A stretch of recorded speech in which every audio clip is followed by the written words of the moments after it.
Javier. Ang tanong, ay hindi, gusto nilang bumati. Isa ba? Hindi kasi yung mga tanong yung guys sa fans tama, may mga pabati. Bumati lang, Kaya okay. lang siya, i-shoutout na kasi may premyo yung nabubulong. Okay, Javier, I just want to say hello from your Spanish friend, Javier. Thank you, team. Yun na sa Yes, yun lang. So, no question. No question na siya. Oo, ito na lang, next. Ang tanong mula ulit kay Francis Riodique para sa Hold Me Close. Sabi niya dito, how unique is the film to other love story movies? Hold me close. Pero ang Hold Me Close po ay na-hold. Na-hold mo. Gusto mo ako na lang nagsunod. Nandun ka ba? Andun ka ba, Jo? Next Okay. is Espantaho na. Ayan. Yan. Oo, nagtanong naman. Espantaho, ito na ang next natin eh. Kuya, ipasok na yan! Yan, game show. Saya nito, sana lagi ganito. Okay, para sa katanungan. From Rosel Castillo for Miss Judy Ann Santos. Miss Juday, congrats po and excited kami makakita ng comeback mo sa MMFF. Bukod po ba sa Grabe naman, guys. comeback to the young and beautiful you. Bukod po ba sa nakakatakot ang movie ninyo, papaiyakin nyo rin po ba kami bilang isang Judy Ann Santos sa Espantaho? Grabe naman yun. Oo. Well, kasi maliban sa magiging horror siya, it is really a family drama. So, maraming eksena na mabibigat. Actually, karamihan ng eksena mabibigat. Yun lang yung pwede ko sabihin. Hindi lang nananakot, matindi yung kurot sa puso. Kasi yun yung nararamdaman namin every time uwi galing taping or galing shooting, mabigat yung pakiramdam kasi ang daming iyak, ang madaming moments na tutulo ang luha niya. So, magdala po kayo ng tissue, magdala na rin kayo ng pabaypay kasi baka may mahimatay sa takot. Pero, yun po. Yes, iiyak po kayo. Thank you very much, Rosel Castillo. Thank you, Miss Julian. Ito namang susunod, mula naman sa pep.ph, Kim Manalo, ang tanong para sa Team Espantaho. What is the most exciting part of MMFF ngayong taon? Ano po ang reaksyon ninyo na napakagaganda po ng line-up ng MMFF entries? Ako lang ba nandito? Ako na naman.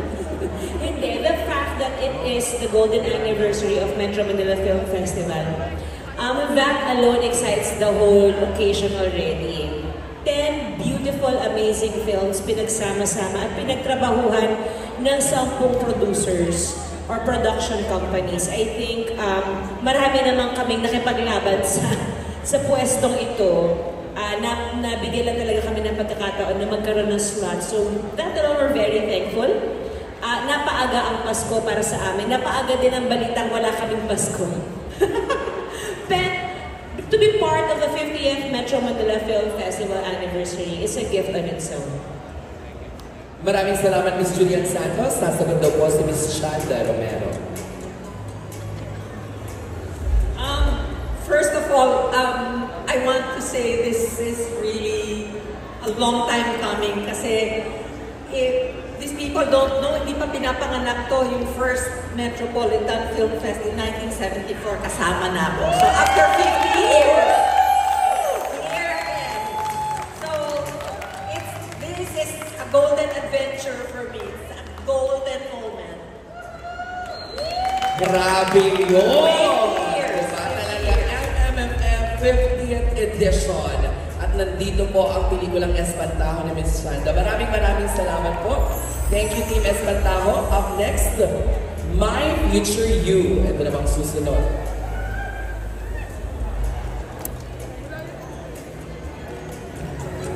Para kay Direk Chris. Ayan ang tanong mula sa press. Sa akin naman ang sa fans. Oh, from Francis Riadique. Para ni Francis Rodriguez, nakakailang bunot na siya. What was the hardest part of shooting the film, Direk?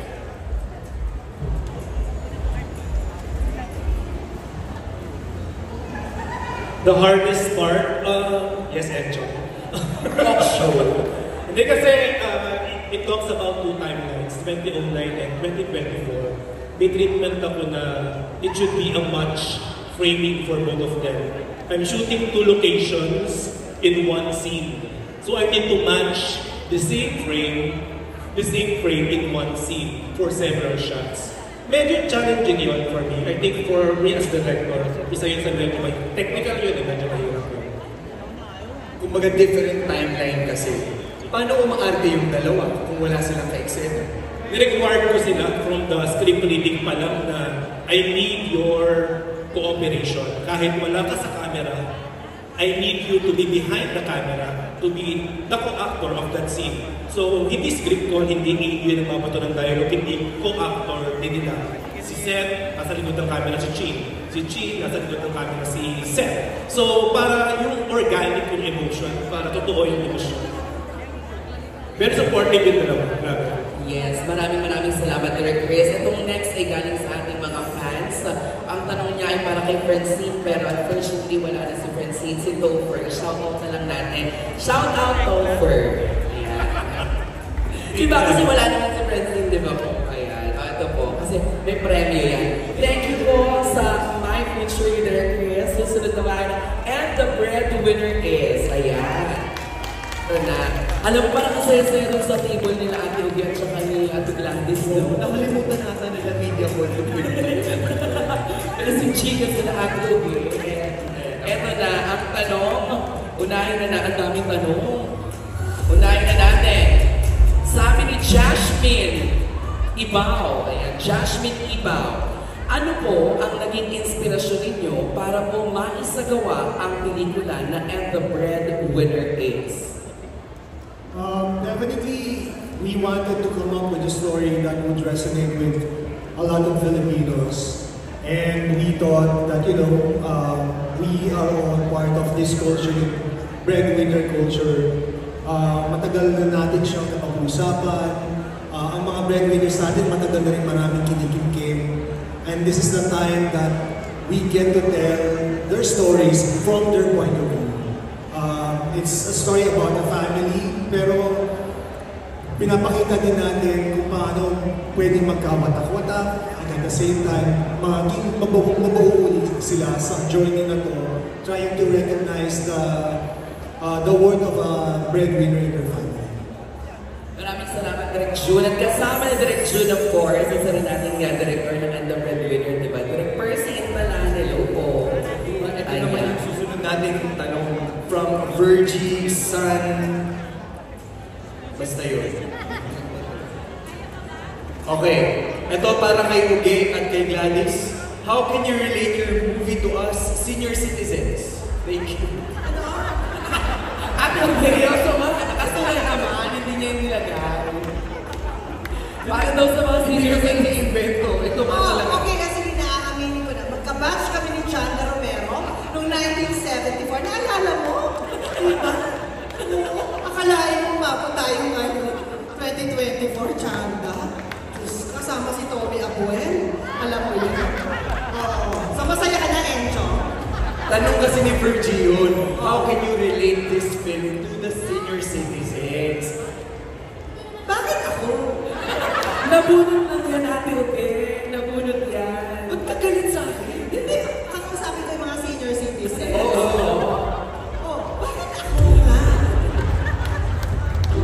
Si Gladys nga lang, itigil na natin. Ito na lang. Ricky Lee, pakipaliwanag.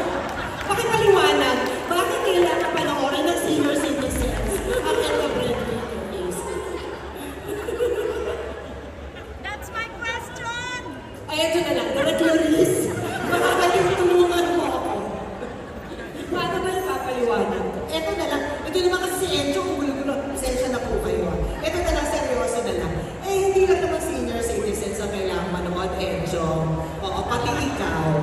Yes. At saka tayong lahat. Kasi parte ito ng katotohanan. Sa pamilya pamilyang Pilipino, lahat tayo may kilalang breadwinner. Baka ikaw ang breadwinner o yung kapatid mo matagal ng pasan-pasan ng pagiging breadwinner. So panahon na para mapanood natin. Ito ay unique sa kultura ng Pilipino na bakit nga ba sa isang pamilya may isang titindig para sa lahat.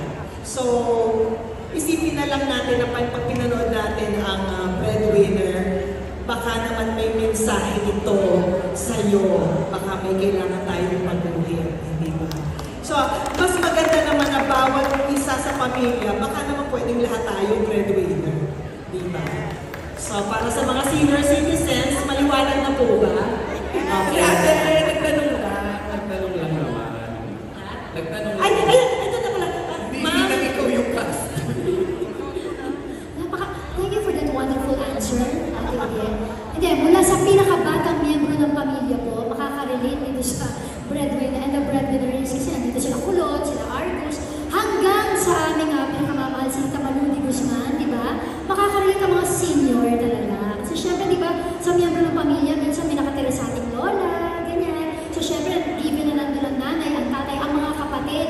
Pero bukod doon, yung hindi lamang sa mga breadwinners, di ba? Kundi pati talaga sa lahat ng miyembro ng pamilya ng breadwinners. Kaya hindi lang po ito para sa ating mga mahal na senior citizen, para po talaga sa lahat. Kompletos, regalos, ikano. Okay. Thank you very much from the team. Ano bang gusto mo mangyari? Okay, may sinasabi ka? Wala. Okay. Ay, kala